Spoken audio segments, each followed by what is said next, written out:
Disorders in the immune system. So, without further ado, oh gosh, I look happy there. Where am I? There we go. Okay.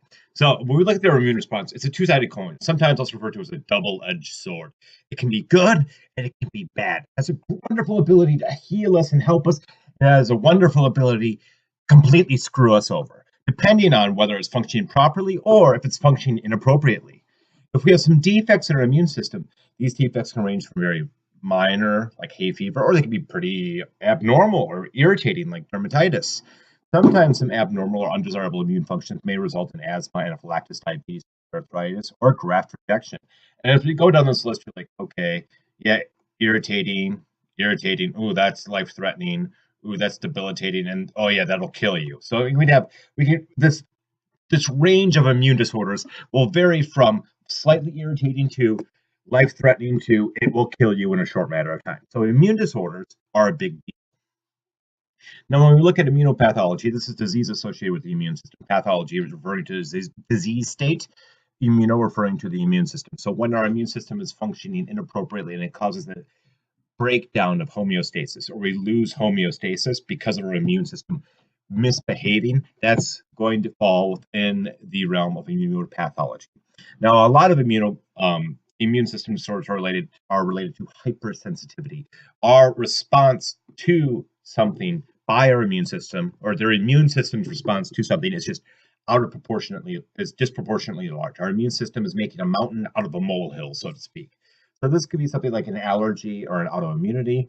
And in these situations, our immune system has a disproportionately strong response and starts to attack things that it shouldn't attack. It starts to attack tissues that belong in our body. It can't distinguish between the self and non-self antigens that we typically use to say, hey, I belong here, or hey, I'm a bad guy, you should kill me.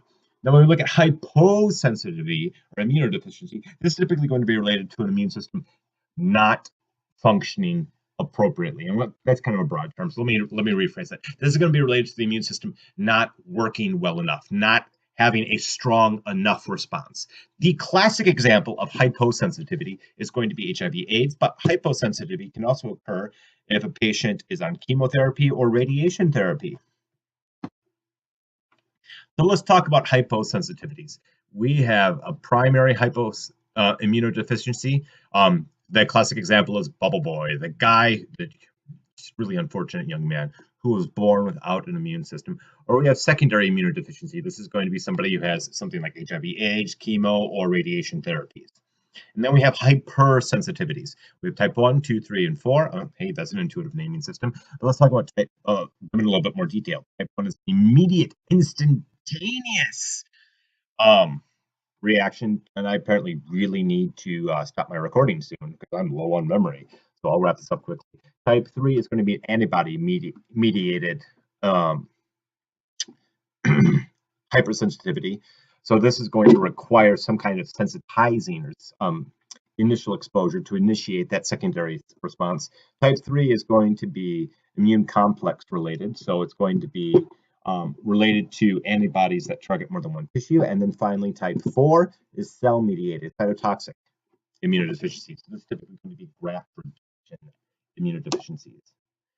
So, oh, hey, look, I was getting ahead of myself there. So when we talk about type 1, we want to think of anaphylaxis allergies such as fever and asthma.